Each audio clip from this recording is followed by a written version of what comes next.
आंबेडकरांचा प्रश्न आहे. वाड्यामध्ये समाजामध्ये भरपूर काही असे विषय आहेत की तुम्ही घ्यायला पाहिजे होते.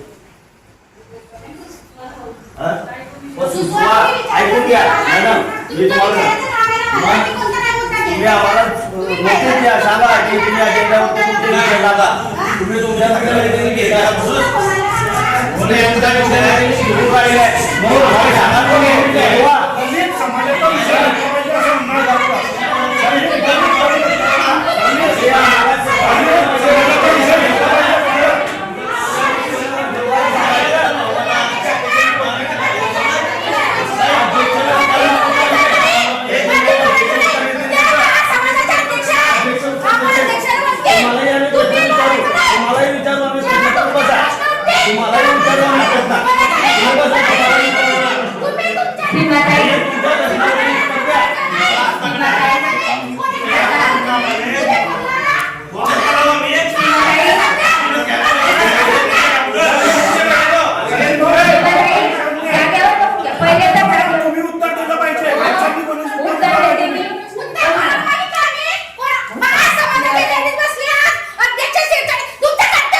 तुम्हाला प्रश्न विचारला तुम्ही ज्या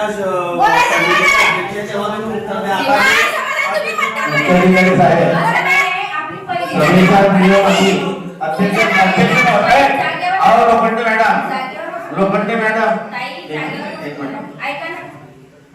आधी पहिल्यांदा त्या सगळ्या चर्चा होण्याच्या पूर्वी माझा तुमच्यावर आहे. सभा आणि सभेची नियमावली तुम्ही यांना शिकवली पाहिजे. सारे सदस्य जुने नाही. पहिला विषय हा, एखादी सदस्य बोलत असेल तर त्यामध्ये दुसरा सदस्य कधीच बोलू शकत नाही. बोलू शकतो का? अध्यक्षांनी निर्देश दिल्यानंतर त्यांचा प्रश्न अध्यक्षांची आहे, त्याचं उत्तर फक्त अध्यक्ष देतील. अध्यक्षांनी जर तो रेफर केला तुमच्याकडे मुख्याधिकारी महोदय प्रशासकीय बाबा आपण यावर उत्तर द्यावं, तर तुम्ही त्याचं उत्तर देऊ शकता. अदरवाईज तिसरा माणूस यामध्ये हस्तक्षेप करू शकत नाही.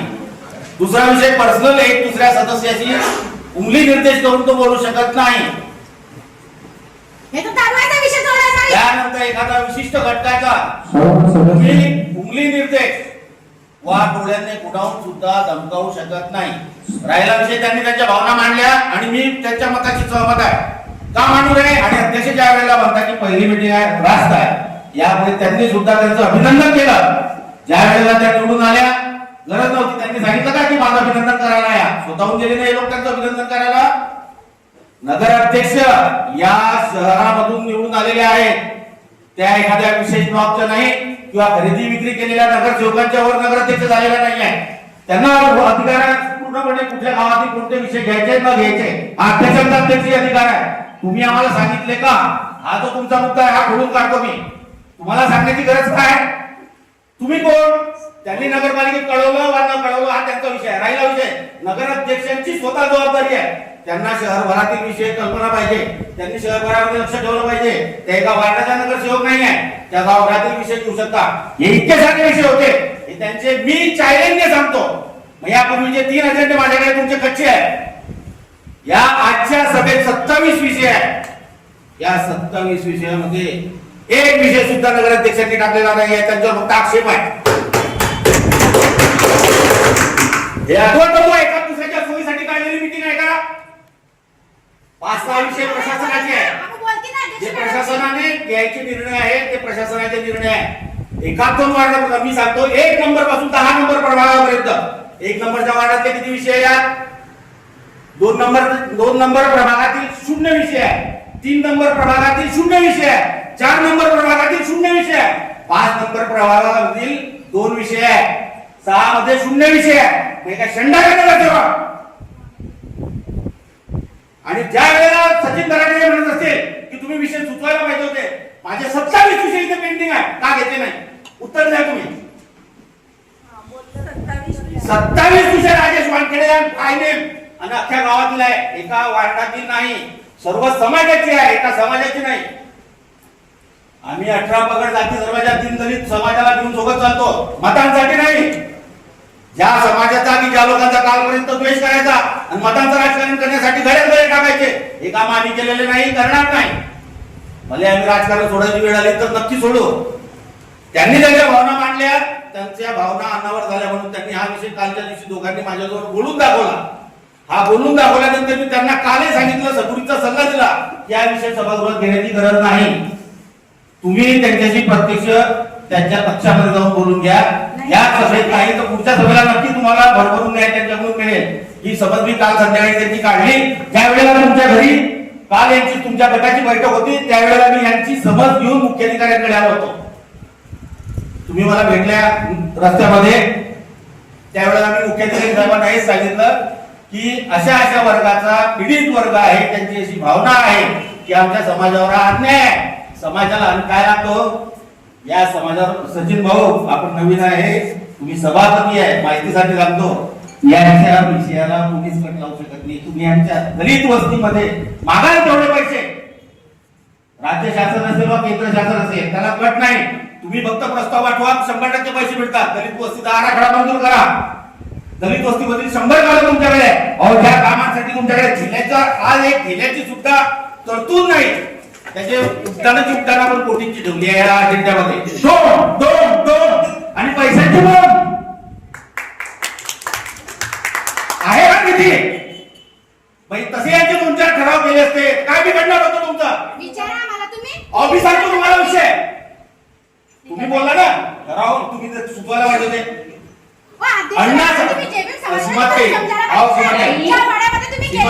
मान्य करते सीमाताई, ठीक आहे, आपण पुढच्या मीटिंगला अध्यक्ष साहेब तुमच्यावर रोष नाही, तुमच्या पाठीमागं नथीतून तीर मारण्याच्या कामाचे करतील त्याच्याबद्दल त्यांचाही रोष आहे.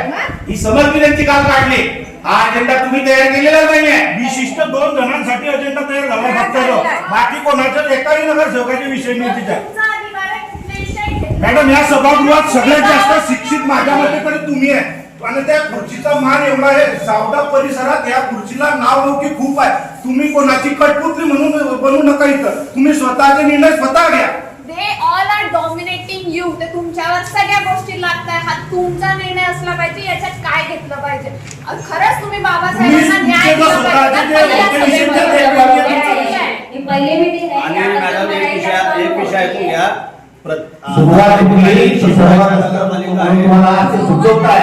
आपण समजून घ्या, त्यांचा सुचवण्याचा रोष राग नाही.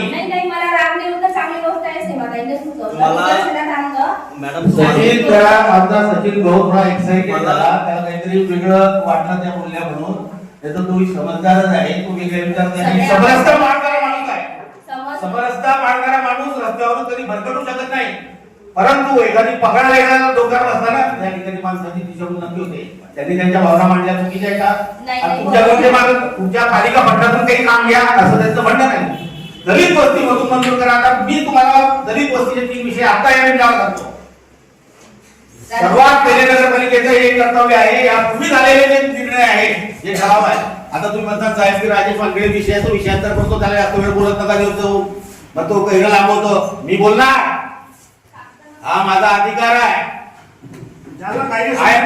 पब्लिक सर्वंट आणि लोकशाहीचं राज्य आहे. मी अध्यक्षांच्या विरोधात नाही. मी जे बोलतो त्यांच्यासाठी उपरोधित नसतं, त्यांना काहीतरी खुणावण्याचा माझा प्रयत्न आहे. यापूर्वी तत्कालीन नगराध्यक्ष अनिता येवले यांच्या अध्यक्षतेखाली झालेले ठराव तुम्ही जर खूप बघितलं तर तुमच्या 5 वर्ष निघून जातील. एवढी कामं आज मंजूर आहे.